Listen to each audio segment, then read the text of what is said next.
दोस्तों, क्या नाम जपने से धन दौलत प्राप्त मिलती है? हमारी आज की साखी का विषय यही है। इस दुनिया में मनुष्य बिना मतलब के कोई काम नहीं करता। हम में से बहुत से लोग ऐसे हैं जो गुरुद्वारे या किसी सत्संग में जाते हैं तो ये सोचकर जाते हैं कि उनका जीवन बदल जाएगा और उन्हें धन दौलत मिल जाएगी। क्या सच में ऐसा होता है? और अगर नाम जपना है तो किस तरीके से जपना चाहिए ताकि हमें ईश्वर की प्राप्ति हो सके? ये सब कुछ आज की साखी में जानते हैं। अब देर ना करते हुए आज की साखी शुरू करते हैं। दोस्तों, बहुत पहले की बात है। रामगढ़ शहर के पास में एक घना जंगल था। रामगढ़ के लोग कहते थे कि ये जंगल बहुत बड़ा है और आज तक कोई भी मनुष्य इस घने जंगल को पार नहीं कर पाया। इस जंगल में एक बूढ़ा साधु रहता था। उस साधु की पूरी उम्र इसी जंगल में गुजरी थी। साधु भगवान की बहुत भक्ति करता था और वर्षों से एक पेड़ के नीचे बैठा हुआ तपस्या कर रहा था। लोग साधु के बारे में रहते थे कि वो बहुत ही पहुंचा हुआ ज्ञानी धर्मात्मा है। इस जंगल में एक लकड़हारा रोज लकड़ियां काटने के लिए आता था। साधु रोज उस लकड़हारे को लकड़ियां काटते हुए देखता। एक दिन साधु ने उस लकड़हारे को बुलाया और कहा, तुम पूरा दिन इस जंगल में लकड़ियां काटते हो, लेकिन उसके बाद भी तुम पूरा दिन काम करने के बाद 2 जून की रोटी तक नहीं जुटा पाते। तुम थोड़ी और कोशिश करो और इस जंगल में थोड़ा आगे जाओ। वहाँ चंदन के पेड़ों का एक बहुत बड़ा जंगल है। तुम वहाँ जाओ। तुम वहाँ एक दिन लकड़ियाँ काटोगे तो तुम्हें बहुत दिनों तक कुछ भी नहीं करना पड़ेगा। लकड़हारे को साधु की बात बड़ी अजीब सी लगी। उसे उसकी बातों पर बिल्कुल भी विश्वास नहीं हुआ, क्योंकि लकड़हारे की सोच ये थी कि जितना वो इस जंगल के बारे में जानता है शायद उतना कोई भी नहीं जानता, क्योंकि उस लकड़हारे की पूरी उम्र जंगल में लकड़ियां काटते काटते ही गुजरी थी और ये साधु तो सारा दिन इस पेड़ के नीचे आंखें बंद करके बैठा रहता है। इसको क्या पता कि आगे जंगल में क्या है। लकड़हारा उसकी बात तो नहीं मानना चाहता था, लेकिन फिर उसने सोचा कि साधु की इस बात का नुकसान भी क्या है। क्या पता इसकी बात में कुछ सच्चाई हो। साधु आदमी है, भला ये मुझे गलत रास्ता क्यों दिखाएगा। संत आदमी है और वैसे भी आज से पहले इसने मुझे कुछ नहीं कहा। क्यों ना इसकी बात मानकर देख ली जाए और थोड़ा आगे चला जाए। ये सोचकर लकड़हारा आगे की तरफ चल दिया और चलते चलते एक घने जंगल में पहुंच गया। वहां पहुंचकर लकड़हारा हैरान रह गया, क्योंकि वहां पर चंदन के बहुत से पेड़ थे। वो बहुत खुश हुआ और उसने चंदन की ढेर सारी चंदन की लकड़ियां काटी और फिर एक बड़ा गट्ठर बना लिया और फिर गट्ठर को कंधे पर रखा और उसे लेकर वापस चल दिया। चलते चलते वो साधु के पास पहुंचा और अपना सर साधु के कदमों में झुका दिया और हाथ जोड़कर बोला, बाबा मुझे माफ कर दीजिए। मेरे मन में बहुत शंका थी, क्योंकि मुझे लगा था कि इस जंगल के बारे में मुझसे ज्यादा कोई नहीं जानता, क्योंकि मैं खानदानी लकड़हारा हूँ। मेरे बाप दादा भी इसी जंगल में लकड़ियाँ काटते थे। हम लोगों ने कभी ये नहीं सोचा कि इस जंगल में आगे भी कुछ हो सकता है। मैं भी कितना बदनसीब हूँ। मुझे अगर चंदन के पेड़ों के जंगल के बारे में पहले पता चल जाता तो मुझे अपनी जिंदगी गरीबी में नहीं गुजारनी पड़ती। साधु ने लकड़हारे की बात सुनकर कहा, इसमें बदनसीबी की कोई बात नहीं। अब तुम जाओ और जाकर ढेर सारी चंदन की लकड़ियां काटो। अब लकड़हारे की जिंदगी ही बदल गई।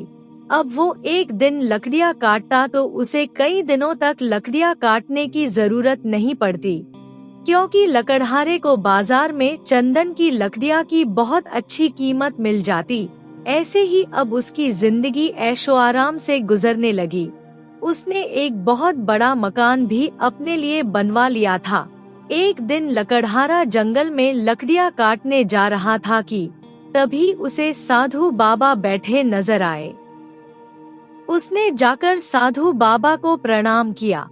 साधु बाबा ने उससे कहा, बेटा तुम अभी तक चंदन की लकड़ियाँ ही काट रहे हो, क्या तुम अभी उससे आगे नहीं गए? लकड़हारा साधु बाबा की बात सुनकर हैरान रह गया और बोला, नहीं बाबा, मैं तो एक बार लकड़ियाँ काट कर ले जाता हूँ और बहुत दिनों तक मुझे जंगल में आने की जरूरत नहीं पड़ती, क्योंकि चंदन की लकड़ियाँ बहुत महंगी है और मुझे उसकी अच्छी कीमत मिल जाती है। फिर मैं आराम से अपना और अपने परिवार का खर्च चलाता हूँ और जब वो पैसे खत्म हो जाते हैं तो मैं दोबारा से लकड़ियाँ काटने के लिए जंगल में आ जाता हूँ।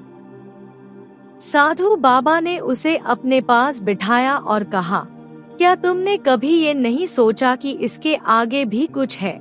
लकड़हारे ने आश्चर्य से साधु बाबा की तरफ देखा और बोला, बाबा मैंने तो कभी नहीं सोचा कि चंदन के आगे भी कुछ हो सकता है। मेरे लिए तो चंदन ही सब कुछ है, क्योंकि ये बहुत कीमती है।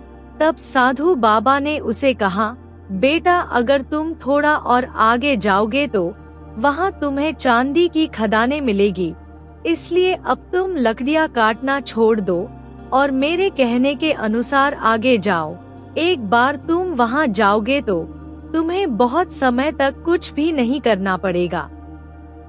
लकड़हारे ने बड़े ध्यान से साधु की बातें सुनी। अब उसे साधु की बातों पर विश्वास हो गया था।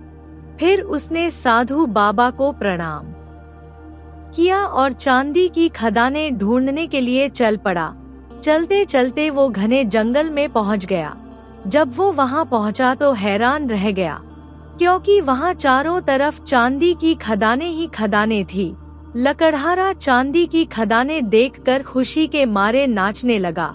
फिर उसने वहां से बहुत सारी चांदी इकट्ठी की और उसे लेकर खुशी खुशी वापस अपने घर चला गया। अब वो लकड़हारा बहुत समय के बाद जंगल में जाता और ढेर सारी चांदी लेकर घर लौट जाता। उसे महीनों तक जंगल में आने की जरूरत नहीं पड़ती। ऐसे ही लकड़हारे को बहुत से वर्ष बीत गए। एक दिन जब वो लकड़हारा जंगल से चांदी लेने जा रहा था तो उसे वो साधु बाबा उसी पेड़ के नीचे बैठे नजर आए। लकड़हारा साधु बाबा के पास पहुंचा और उनके चरण स्पर्श किए और फिर हाथ जोड़कर उनके सामने बैठ गया। साधु बाबा ने उससे कहा, बेटा क्या तुम अभी तक चांदी में ही अटके हो? क्या तुमने एक बार भी नहीं सोचा कि इससे आगे और भी अच्छा हो सकता है? लकड़हारा साधु की तरफ बड़ी जिज्ञासा से देखने लगा। वो जानना चाहता था कि क्या चांदी से भी कीमती चीज कोई चीज है। फिर साधु बाबा ने कहा, बेटा तुम इससे आगे जाओगे तो तुम्हें वहाँ पर सोने की खदानें मिलेगी। लकड़हारा साधु बाबा की बात सुनकर खुश हो गया और बिना देर किए जंगल में आगे बढ़ गया। जब वो चांदी की खदानों से आगे पहुंचा तो उसे चारों तरफ सोना ही सोना नजर आया। वो खुशी के मारे नाचने लगा। वहां पर इतना सोना था कि उसकी पूरी जिंदगी ही बदल जाती और उसकी आने वाली 100 पुश्तों को कोई काम करने की जरूरत नहीं पड़ती। उसने वहां से ढेर सारा सोना इकट्ठा किया और खुशी खुशी वापस अपने घर लौट आया। अब वो लकड़हारा साल में एक बार जंगल में जाता और ढेर सारा सोना इकट्ठा करके ले आता। उसकी जिंदगी अब खुशहाल हो गई थी और अब बहुत ठाट से रहने लगा। एक बार लकड़हारा जंगल से सोना लेने के लिए जा रहा था तो उसे फिर वही साधु बाबा मिले, जो एक वृक्ष के नीचे बैठे भगवान का नाम जप रहे थे। जब साधु ने लकड़हारे को सोना लेने के लिए जंगल की तरफ जाते हुए देखा तो उसे अपने पास बुलाया। लकड़हारा भी साधु बाबा को देखकर बहुत खुश हुआ, क्योंकि इन्हीं साधु बाबा के कारण उसकी पूरी जिंदगी बदल गई थी। साधु बाबा ने उसे अपने पास बिठाया और समझाते हुए कहा, क्या तुम कभी जागोगे नहीं? क्या हर बार मुझे ही तुम्हें जगाना पड़ेगा? क्या कभी तुम्हारे अंदर ये सवाल नहीं उठा और तुम्हारे अंदर ये जानने की जिज्ञासा नहीं हुई कि थोड़ा और आगे जाकर देख लूं कि आगे क्या है? लकड़हारा बड़ी हैरानी से साधु की तरफ देखने लगा। उसे साधु बाबा की बातें समझ में नहीं आ रही थी। फिर उसने साधु बाबा से कहा, बाबा मेरा दिमाग कम है, मेरी बुद्धि बहुत छोटी है, मेरे दिल में कभी ये सवाल उठा ही नहीं कि सोने से कीमती भी कुछ हो सकता है। मैं तो यही सोचता था कि दुनिया की यही आखिरी कीमती चीज है। महात्मा उसकी बात सुनकर मुस्कुरा दिए और बोले, नादान बालक, सोने की खदानों से आगे बढ़ो, तुम्हें हीरे की खदानें मिलेगी।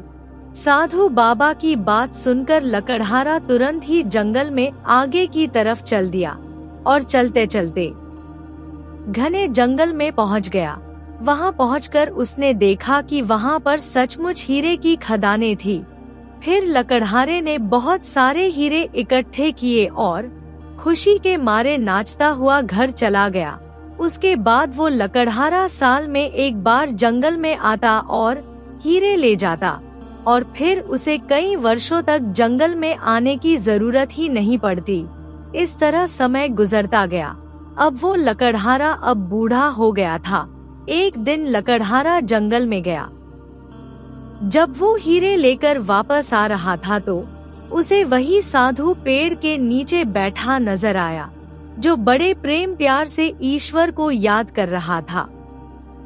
साधु ने उसे बुलाया और कहा, अरे नासमझ इंसान, तुम्हें इतना समय हो गया, अभी तक हीरों में ही रुके हो। लकड़हारा अब अमीर हो गया था, जिसके कारण उसके अंदर घमंड भी आ गया था। उसने बड़े बड़े महल भी खड़े कर लिए थे। अब वो अपने गांव का सबसे रईस आदमी हो गया था। लोग भी उसकी बहुत इज्जत करते थे। उसने अकड़ कर साधु से कहा, बाबा अब तुम छोड़ो और मुझे परेशान करने की कोशिश मत करो। भला हीरो से आगे भी कुछ हो सकता है क्या? साधु बाबा ने कहा, उन हीरो के आगे मैं हूँ। फिर साधु बाबा ने उससे पूछा कि कभी तुम्हारे दिल में ये ख्याल नहीं आया कि ये आदमी वर्षों से इस पेड़ के नीचे बैठा है और ये भी जानता है कि सोने चांदी और हीरे की खदानें कहाँ है, लेकिन फिर भी वो इन चीजों को इकट्ठा नहीं कर रहा। इसको ऐसी कौन सी चीज मिल गई है जो हीरे और सोने से भी ज्यादा कीमती है, जो ये निश्चित होकर यहाँ बैठा है? क्या तुमने कभी ये नहीं सोचा?